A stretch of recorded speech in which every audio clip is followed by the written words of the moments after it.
చిన్న సింబల్ వేసి ఏమొస్తుంది తెలుసా? దానివల్ల పొగతాడు హానికరము. ఆ తర్వాత ఏమో తెలుసు దానివల్ల ఏమొస్తుంది?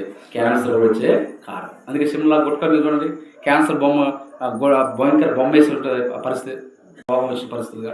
అంటే చూడండి, మనుషులు వీటిని తీసిపోయి, అందుకే భక్తులు అన్నాడు, వీటిని తీసిపోయి కుక్కలకి వేసిన పందులకి వేసి అవి కూడా తినమంటారు. తింటాయి అంటే పందులు కుక్కలు పొగాకు తింటాయా? సిమ్లా గుట్కలు తింటాయా? కానీ పందులు తింటున్నా, కుక్కలు తింటారు, కానీ మనుషులు తింటున్నారు. అంటే ఇప్పుడు ఏమైపోయినట్టు వీళ్ళు పందుల కంటే చెడిపోయారు, వీళ్ళు కుక్కల కంటే చెడిపోయారు. వీళ్ళు ఎంత భయంకరమైన బతుకుతున్నారండి. కుక్క బతుకుతూ నువ్వు బతుకుతున్నావు అంటారు చాలా మంది కదండి. ఆ పంది బతుకుతుందో నువ్వు బతుకుతున్నావు. తక్కువ ఏమో తేడా, తిని తాగి డొల్లాడుతుంది పందిలాగా అంటే. అంటే నేను చెప్పలేదు, బైబిల్లో వాక్యం ఉంది. బైబిల్ ఉంది కదండి, పంది తన బురద కడగబడిన పంది బురదలో దొల్లినట్టు. అది మనుషుల గురించి చెప్పారు బైబిల్లో, అర్థమైందా? మనుషులు అలాగ ఉంటారు, పాపం చేసి తాగుతారు, మళ్ళా కడగబడతారు, మళ్ళా పాపంలో వెళ్తారు. మళ్ళా పాపం. కడగబడిన పంది ఎన్నిసార్లు బురద దొరుకుద్దో కొత్త సంవత్సరం ఒక తీర్మానం తీసుకుంటారు, మళ్ళీ కుదిరిన తర్వాత మళ్ళీ పాపలే, మళ్ళీ కడగబడతారు, మళ్ళీ పంది బురదలో దొరుకుతుంది. మళ్ళీ ఏ బురద? దొంగతనం బురద, జారత్వమైన బురద, వ్యభిచారమైన బురద, త్రాగుడిన బురద, సినిమాలను బురద, చీకటి ప్యాకెట్లు, సీరియళ్ళు, సినిమాల బురద. ఏ బురదలో పడుతున్నావు నువ్వు? కుక్క తన వాంతికి కక్కి బాగా ఫుల్గా తిన్నది, అడిగిచ్చి కక్కేసింది, తర్వాతకి ఆకలి అయిపోతుంది, ఎక్కడ దొరకలా, తిరిగి వచ్చి మరలా వాంతినే అదే ఈ లోకం మనుషులు చేసే పని. ఎంత భయంకరం, నీచమండి. పరిశుద్ధాత్మ దేవుడు బైబిల్ రాయించే మాట. కాబట్టి గమనిస్తున్నారా, ఇలాగ మనం చూస్తే గమనించినట్లయితే దేవుడు మనకిచ్చిన మన జీవితంలో మంచి పదార్థం ఏంటో తెలుసా? మంచి పదార్థం ఏంటంటే ఆయన వాక్యమే మంచి పదార్థం. మంచి దాని సారవంత పదార్థం, మంచి భుజించే ఆహారం అండి. బైబిల్ గ్రంథంలో మంచి పదార్థం. ఈ లోకంలో మనుషులు తినే బైబిల్లో కొన్ని ఆయన వైశ్య గ్రంథంలో ఉంది.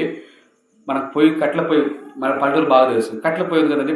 కట్ల పొయ్యి మీద పైన దేశాల్లో ఏముండదండి? దేశాలు ఆహారం కదండి, బియ్యం, అన్నం ఆహారం, కూర ఆహారం ఉంటుంది, బియ్యం ఆహారం ఉంటుంది, బియ్యం పోస్తుంది. మరి కట్ల పొయ్యి దేశ కింద పొయ్యిలో ఏముంటుంది? కట్లని కాలిపోతుంది, ఏముంటుంది? బూడిద అని ఉంటుంది. అందుకే యెషయా గ్రంథంలో ఏమంటుంది?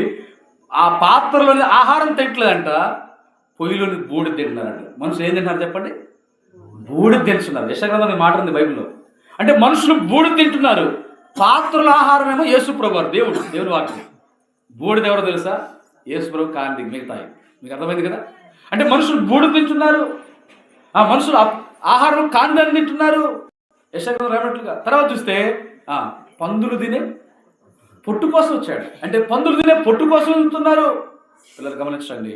అయితే ఇక్కడ మనకు దేవుడైతే దేవుని ప్రజలుగా మనకు మంచి పదార్థము తిమోతితో పౌలు పోస్తాడు, నీకు అప్పగించబడిన మంచి పదార్థమును కాపాడు. అంటే దేవుని యొక్క వాక్యమే మంచి పదార్థం, ఆయన రక్తమాంసాలు మంచి పదార్థం. కాబట్టి ఆత్మీయ ఆహారం దేవుని వాక్యాన్ని మనము జాగ్రత్తగా మనం హృదయాలు నింపుకోవాలి, ఆ వాక్యాన్ని భద్రపరచుకోవాలి, వాక్యాన్ని మనం రెండవది కాపాడుకోవాలి, దేవుని వాక్యాన్ని మనం భద్రపరచుకోవాలి. మూడో మాట చూస్తే, మూడవదిగా ఏం కాపాడాలి మన దేవుని బిడ్డలుగా? మూడవది పరిశుద్ధిగా చూద్దాం. చూడండి, మూడవదిగా కాపాడవలసింది సామెతల గ్రంథం 4:23. సామెతలు 4:23 చదవండి దయచేసి.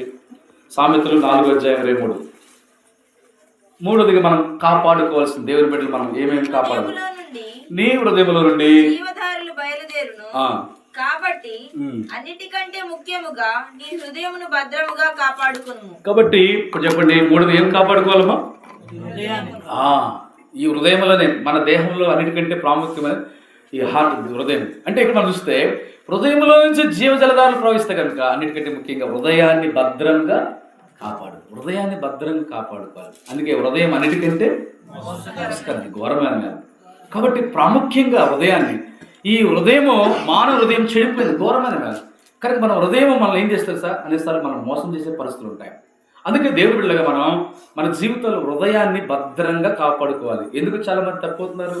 హృదయంలో ఉన్న పాపాన్ని బట్టి, హృదయ ఆలోచనలు బట్టి, హృదయంలో తలంపులు, హృదయంలో దురాలోచనలు, హృదయంలో సాతానిక యోచనలు, అనేక రకాలుగా మన హృదయాన్ని జాగ్రత్తగా మనం కాపాడుకోవాలి. ఎందుకంటే ఈ హృదయంలోకి వెళ్ళడానికి కొన్ని ఉన్నాయి ద్వారాలు. ఏంటి ద్వారాలు తెలుసా? కళ్ళకు ద్వారాలు, ద్వారబంధకాలు. ఈ చెవులు ద్వారాలు. ఈ కళ్ళల్లోంచి చెవుల్లోంచి ఆడికి వెళ్తాయి, హృదయంలోకి వెళ్తాయి. అర్థమైందా? అంటే మన జాగ్రత్త. అందుకే మనం చూసే కానీ మనం వినే కానీ వాటి విషయంలో చాలా జాగ్రత్తగా ఉండాలి. అవి మన హృదయంలోకి వెళ్ళి మనం అపవిత్రపరిచే కూడా ఉంటాయి. కాబట్టి దేవుని బిడ్డలుగా జ్ఞాపకం చేసుకున్న పరిశుద్ధ గ్రంథంలో మనం చూస్తాం, అనేక వాటిని చూస్తాం, అపవిత్రమైన చూస్తాం, అపవిత్రమైన వింటున్నాం. కనుక హృదయము మనం మోసం. అందుకే హృదయాన్ని జాగ్రత్తగా మనం భద్రంగా కాపాడు. మూడోది హృదయం కాపాడుకోవాలి. 4 చూడండి ఏం కాపాడుకోవాలో. దేవుని బిడ్డలకి దినాలు చాలా మంది మనం కాపాడుకోవాల్సిన విషయాలు పరిశుద్ధ గ్రంథంలో రాబడి. 4వ చూద్దాం. కాపాడుకోవాల్సిన 4వదిగా తిమోతి పత్రికలోనే 4:7 అక్కడ రాబడింది. ఆయన కాపాడుకోవాల్సిన మాట విశ్వాసం అనే మాట చూడండి. తిమోతి పత్రిక 4:7 మంచి పోరాటం పోరాడి తిని నా పరుగు కడముట్టించి తిని. కనుక పౌలు గారు ఏం కాపాడుకున్నాడు ఇక్కడ? విశ్వాసము కాపాడుకున్నాడు. దేవుని బిడ్డలుగా మనం జాగ్రత్తగా మనం కూడా రక్షించబడ్డాం. మనం మాట రక్షణ కాపాడుకోవాలి. రెండోది ఏం కాపాడుకోవాలి? మంచి పదార్థము, దేవుని వాక్యాన్ని, దైవిక వాక్యాన్ని జాగ్రత్త పరచుకోవాలి. రాబోయే దినాల్లో వాక్యం కరువు దినాలు రాబోతున్నాయి. మూడోది హృదయాన్ని కాపాడుకోవాలి. 4వది ఏం కాపాడుకోవాలి? ఇక్కడ విశ్వాసము కాపాడుకోవాలి. ఎందుకంటే ఫస్ట్ దినాలు విశ్వాసము కోల్పోయే దినముల్లో మనం యేసు ప్రభువు అన్నాడు మత్తయి లోకాసు 18:7 మనుష్య కుమారుడు దినముల్లో భూమి మీద విశ్వాసం ఉండ కలుగునునా. అంటే విశ్వాసం కోల్పోయే దినాలు, ప్రస్తుత దినాలు విశ్వాసం కోల్పోయే దినాల్లో మనం ఉన్నాం. అనేక రకాల పరిస్థితులు ఉన్నాయి పిల్లరా. అయితే మనం ఏం చేయాలి? పౌలు గారి వలె మన విశ్వాసాన్ని ఎప్పటి వరకు తెలుసా? చివరి వరకు, అంటే ప్రభు వచ్చేంత వరకు లేదా మన యాత్ర ముగించేంత వరకు మన విశ్వాసాన్ని కాపాడు. విశ్వాసం కలిగి ఉన్నాము లేదో, విశ్వాసం లేకపోతే భ్రష్టులైపోతారు. విశ్వాసం లేని భ్రష్టుల తిరిగి రండి అని దేవుడు బాగు చేస్తానంటున్నాడు. విశ్వాసం లేని దుష్ట హృదయం ఎందులోదేమో జాగ్రత్త పడిన పౌలు గారు అంటున్నాడు. కాబట్టి 4వది విశ్వాసాన్ని కాపాడుకోవాలి. చివరి మాటలు మనం ముగించుకుంటాం. 5వది ఏం కాపాడుకోవాలంటే చివరిగా పరిశుద్ధ గ్రంథం చివరిగా మనం చూస్తాం. ప్రకటన గ్రంథం 16వ అధ్యాయం అందరూ కలిసి చదువుకున్నాం మాట చివరిగా. ప్రకటన గ్రంథం 16వ అధ్యాయం 16 ప్రకటన 16వ అధ్యాయం 16 అందరం కలిసి చదువుకుందాం. అందరూ చదువుతాం, దయచేసి అందరూ చదవండి. ప్రకటన 16 చదువుతుంది. ఇదిగో నేను దొంగ వలె వచ్చుచున్నాను, తాను దిగంబరుడుగా సంచరిస్తున్నందున జనులు తన దిశములను చూసిరేమని మెలకుగా ఉండి తన వస్త్రమును కాపాడుకునేవాడు ధనుడు. ఇప్పుడు 5 ఏం కాపాడుకోవాలండి? మనం వస్త్రాన్ని కాపాడు. వస్త్రం అంటే ఈ వస్త్రాలు కాదు. ఇప్పుడు క్రిస్మస్ జరుపుకున్నారు కదా, రకరకాల కొత్త వస్త్రాలు వచ్చినాయి, పిండి వంటలు వచ్చినాయి కదా. అంటే భౌతిక దేవుడు చెప్పి ఈ వస్త్రాలు కాదు, అదే దేవుడి రక్షణ వస్త్రాన్ని కాపాడుకోవాలి, నీతి వస్త్రాన్ని కాపాడుకోవాలి, పరిశుద్ధత వస్త్రం, నీతి క్రియలు వస్త్రాలు. అంటే మన ఆత్మీయ జీవితం. వస్త్రం అంటే జీవితాన్ని సాదృశ్యం. మన జీవితం ఎలాగుంది? మన జీవితాన్ని మనం కాపాడుకోకుండా ఎలాగ మనం జీవిస్తున్నామో ఈ జీవితం ఎంతవరకు తెలుసండి? తెస్సలోనికీ పత్రికలో ఉంది, ఆయన రాకడ పర్యంతము మన శరీరము ప్రాణ ఆత్మ నిందారహితముగా కాపాడబడాలి. చాలామంది 40 రోజుల వరకు అనుకుంటారు. 40 రోజులు కాదండి, కొద్ది రోజుల వరకు అంటారు. కొద్ది రోజులు కాదు, ప్రభు వచ్చేంత పర్యంతం లేదా మన యాత్ర ముగించేంత వరకు కూడా మన శరీర ప్రాణాత్మను నిందారహితంగా మన జీవితాలను నిందారహితంగా అలాగే మనం కాపాడుకునే వారు ఉంటారు. అంటే అనుభవం మనం కలిగి. చెప్పండి 5 సంగతులు మనం కాపాడుకోవాల్సింది లేదా మనకు అప్పగించిన బాధ ఏం కాపాడు చెప్పండి. నెంబర్ 1 మొట్టమొదటి ఏంటండి? రక్షణను కాపాడు. సొంత రక్షణను భయముతో వణుకుతో కాపాడు. భయంతో కాపాడు, వణుకుతో కాపాడుతారు. రెండవది మంచి పదార్థమును, దేవుని వాక్యాన్ని, దైవికుని మంచి ఆత్మీయమైన వాడు. రెండవది కాపాడు. మూడవది హృదయాన్ని కాపాడుకో. 4వది శ్వాసాన్ని. 5వది వస్త్రము, అంటే ఆత్మీయ జీవితాన్ని, ఆత్మీయంగా జీవితం. అలాగే మనం ఇలాగ మనం కాపాడబడుతూ ఉంటే మంచిది. లేకపోతే ఒకవేళ ఈ విషయాలు మనం కాపాడబడకుండా ఉంటే ఎవరు కాపాడలేని స్థితి, నిత్య నరకానికి వెళ్తాం.